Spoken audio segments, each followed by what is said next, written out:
नियमों के अंतर्गत पर्व और त्योहार मनाएं, लेकिन शिव भक्तों पर गोली चलाएगा कोई व्यक्ति, दंगा कराएगा, गोली से नहीं मानेगा तो गोली से तो मानी जाएगा।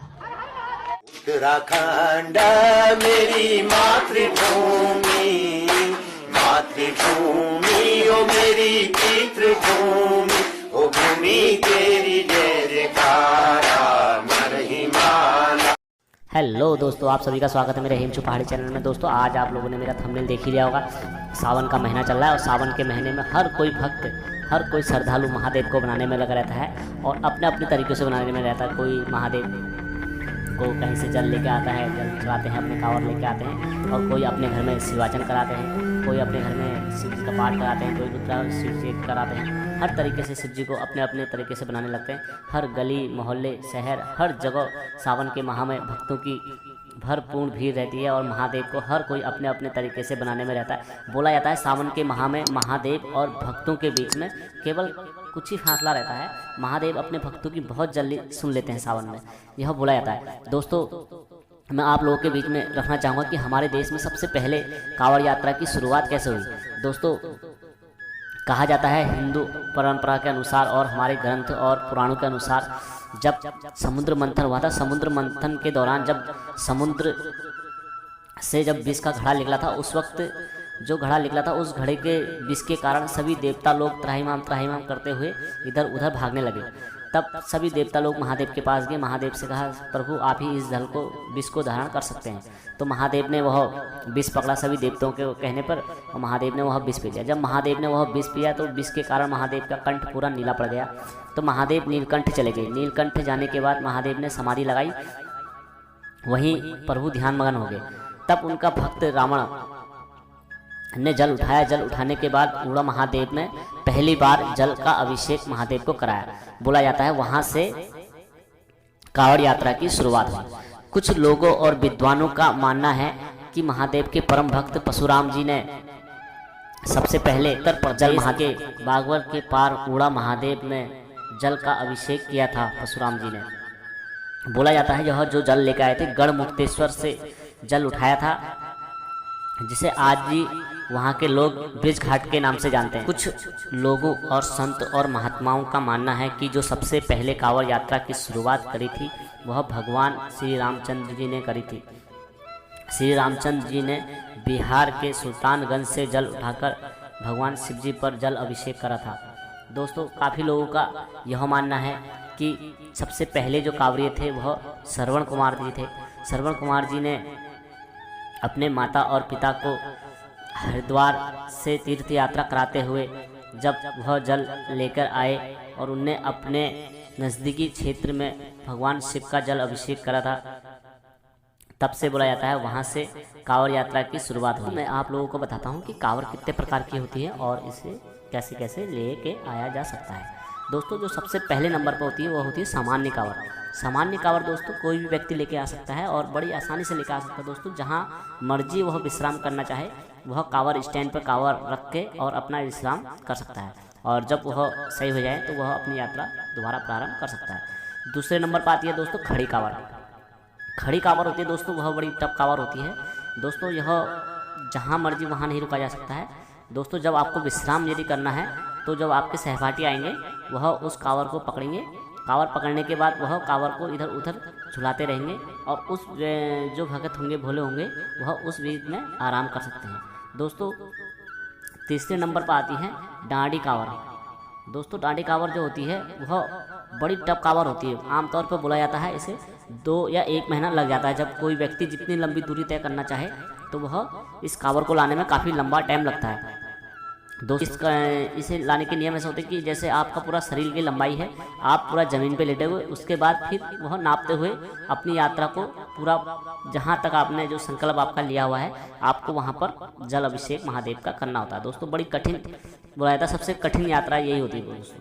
और दोस्तों तीसरे नंबर पर आती है डाक कांवड़। डाक कांवड़ में दोस्तों एक समय सीमा निर्धारित होती है। जब आप जल अभिषेक उठाते हैं महादेव का तो आपको 24 घंटे के अंदर बोला जाता है आपको महादेव का जल अभिषेक करना होता है। इसमें दोस्तों ये बाइकों के साथ या अपनी कार के साथ या बहुत सारे डीजे वगैरह लेके आप रास्ते में अपने जो डाक कांवड़ लेके आते हैं उनका उत्साह बढ़ाने के लिए, और दोस्तों यह रनिंग के दौरान ही चलता रहता है, क्योंकि जो एक बाइक वाला आपका कावड़ पकड़ेगा, जब वो भागता रहेगा, जब वह दूसरा पकड़ेगा तब वह उस कावड़ को लेके भागता रहेगा। दोस्तों यह आपको 24 घंटे के अंदर पूरा करना होता है। दोस्तों यह भी बड़ी कठिन यात्रा रहती है। दोस्तों 5वें नंबर पर आती है झांकी कावड़। झांकी कावड़ दोस्तों यह एक टीम वर्क की तरफ आती है। जैसे 4 लोग एक बड़ी भारी मूर्ति लेके आते हैं और 4 लोग उठाते हुए महादेव का बोल बम का नारा करते हुए टीममेट के साथ आप हमेशा अपने डोलियों के साथ भोलेनाथ का नारा जयकारा लगाते हुए चलते रहते हैं। दोस्तों यह बहुत ही बढ़िया कावड़ होती है बोला जाता है, और आपका मनोरंजन भी इसमें भरपूर मिलेगा, और पूरा टीम के अनुसार यह कावड़ आती है। दोस्तों 6ठे नंबर पर आती है बाइक कावड़। बाइक कावड़ दोस्तों यह कावड़ होती है, अपने अपने वाहनों को सजाते हैं लोग श्रद्धालु, और सजाने के बाद महादेव की कावड़ उठा के लेकर आते हैं, और जहाँ उनका संकल्प क्या होता है वहाँ पर जाके महादेव का जल अभिषेक करते हैं अपने नज़दीक यहाँ पर। दोस्तों 7वें नंबर पर आती है झूला कावड़। झूला कावड़ जो होती है दोस्तों, इस कावड़ को झुलाते रहना पड़ता है, हर हमेशा झुलाते हुए बार बार इस कावड़ को झुलाना। कहीं पर अगर आपको विश्राम भी करना है तो आपको यह कावड़ को झुलाते हुए ही रखना पड़ता है दोस्तों, जिससे कावड़ झूलती रहे, और यदि आप विश्राम कर रहे तो या डोरा बांध के कावड़ को हर हमेशा झुलाना पड़ता है। दोस्तों यह तो कावड़ कितने प्रकार की होती है मैंने आपको बताया।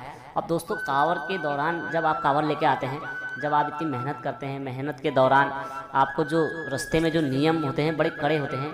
जब आप इतनी श्रद्धा और मेहनत के अनुसार करते हैं तो आपको जो नियम है इसके वो भी पूरे करने चाहिए, तभी आपको पूरी श्रद्धा और भक्ति का फल मिलेगा।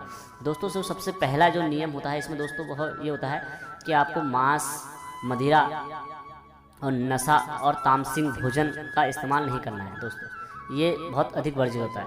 दोस्तों दूसरे नंबर पर होता है जैसे आप साबुन, तेल और बालों में नहाना, मतलब ये तो आप कर ही नहीं सकते, मतलब तेल वगैरह बालों में लगा ही नहीं सकते नहा धोने के बाद। आपको जैसे हो आपको उसी हालत में चलना है। दोस्तों तीसरा नियम है कि आप अपना जो वाहन होगा, जैसे आप बाइक और मोटरसाइकिल 4 पाई में आप नहीं बैठ सकते, आप ज़मीन पर ही बैठोगे और ज़मीन पे ही आपको सोना है। तो यह भी आपको केवल ज़मीन का ही सारा पकड़ के रहना है दोस्तों, और ना ही आप चमड़े की कोई वस्तु को छू सकते हो, नहीं हाथ लगा सकते हो। दोस्तों जो कोई व्यक्ति जब कावड़ लेकर आता, कोई भक्त या श्रद्धालु कावड़ लेकर आता है, तो उस वक्त का नियम होता है कि आप कभी भी उनका नाम नहीं लेके बोलोगे, आप भोला कह के उनको पुकारोगे, और यदि कोई लड़की लेकर आ रही है तो आप उन्हें भोले कह के संबोधित करोगे।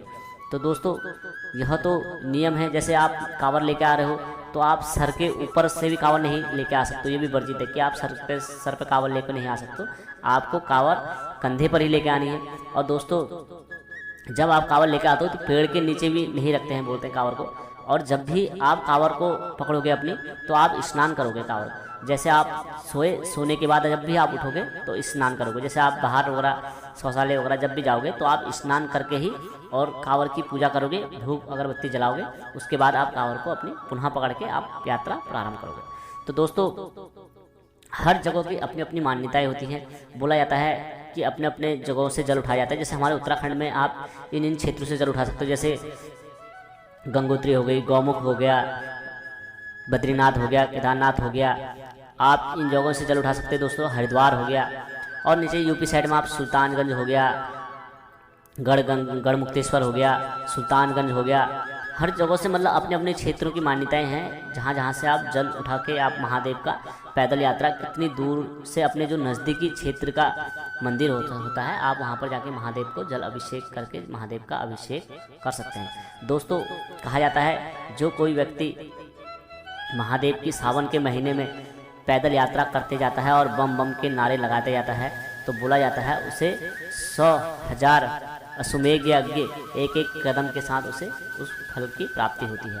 हर एक कदम में बोला जाता है महादेव का अश्वमेध यज्ञ के बराबर की यात्रा प्रारंभ होती है। दोस्तों महादेव सावन के महीने में बहुत अधिक अपने भक्तों से प्रसन्न होते हैं और उनकी इच्छा के अनुसार उनको वर देते हैं, बोला जाता है। दोस्तों सावन माह की जो कांवर होती है वह कठिन भी इसलिए होती है क्योंकि धूप भी अपने ऊपर आक्रमण पर रहती है कि बहुत कड़ी धूप लगती है। दूसरा बादल भी, बारिश भी अपने पूरी तूफान पर रहती है, नदियाँ भी पूरी अपने तूफान पर रहती है कि आप जहाँ मर्जी वहाँ विश्राम नहीं कर सकते क्योंकि नाले नदियाँ वगैरह सब अपने उफान पर रहती है। तो महादेव इसमें अपने भक्तों की कठिन परीक्षा भी लेते हैं और बहुत जल्दी प्रसन्न भी होते हैं अपने भक्त। दोस्तों जैसे कि आप हरिद्वार से जल उठाते हैं तो मैं आपको वहाँ के कुछ नियम बता देता हूँ। जैसे यदि आप हरिद्वार से जल उठा के लेकर आते हैं तो सबसे पहले आप जब हरिद्वार जाते हैं तो एक दिन पहले आप घूम भी सकते हैं वहाँ। जैसे हरिद्वार से आप ऋषिकेश जाएँ, ऋषिकेश से आपको 14-15 किलोमीटर की दूरी पर नीलकंठ महादेव मंदिर है, वहाँ से पैदल है, जंगल में जाना पड़ता है, गाड़ियाँ भी जाती हैं लक्ष्मण झूला होते हुए। तो आप वहाँ महादेव के दर्शन करके आ सकते हैं। उसके बाद आप हरिद्वार से नहा धो के जल उठा सकते हैं। जैसे कि आप यदि नीलकंठ अगर नहीं जाना चाहते हैं, आपके पास समय सीमा कम है जिस हिसाब से, तो आप जैसे हरिद्वार से हर की पौड़ी से 6 किलोमीटर दूरी पर है कंकड़ महादेव का, जहाँ पर दक्ष प्रजापति का महल है। जब दक्ष प्रजापति ने यज्ञ कराया था महादेव को अपमानित करने के लिए बुलाया जाता है, उस वक्त सभी देवी देवताओं को वहाँ बुलाया गया था। सभी देवी देवता लोग वहाँ पर आए थे और सभा मंगली में वहाँ बैठे थे। तो जब वहाँ बैठे थे तो तब उसके बाद वहाँ पर माता सती भी आई थी। तो वो हवन कुंड आज भी वहाँ पर है। ये दोस्तों वहीं का हवन कुंड है, मैं आपको ये दिखा रहा हूँ। तो यहाँ पर माता सती ने अपना शरीर त्यागा था यहाँ पर माता सती ने।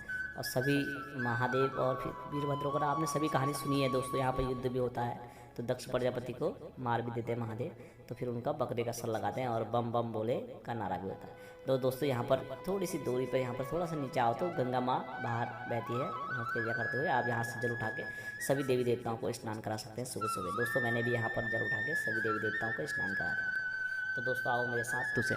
तो दोस्तों मैं चाहता हूँ कि आप जब भी कांवर लेके आएँ तो यह नियमों का पालन करें और भगवान शंकर आपकी हर यात्रा और हर मनोकामना को पूरी करेंगे। क्योंकि दोस्तों कांवर के दौरान जो यह नियमों का पालन करता है, बोला जाता है, भगवान शंकर उन्हें बहुत जल्दी दर्शन भी देते हैं और बहुत जल्दी प्रसन्न भी होते हैं। तो दोस्तों एक बार सभी लोग मेरे साथ बोलेंगे हर हर महादेव, जय वीरकारा बजरंगी। तो दोस्तों सभी लोग मेरे चैनल को लाइक और सब्सक्राइब करेंगे। और जो श्रद्धालु कांवर लेके आने की सोच रहे हैं, तो मैंने आप लोगों को नियम बताई दिए हैं क्या क्या नियम है। और एक बार दोस्तों अपने जीवन काल में ज़रूर जाएं और कांवर लेके ज़रूर आएँ दोस्तों। धन्यवाद। मेरे चैनल को लाइक और सब्सक्राइब जरूर करना। जय मां।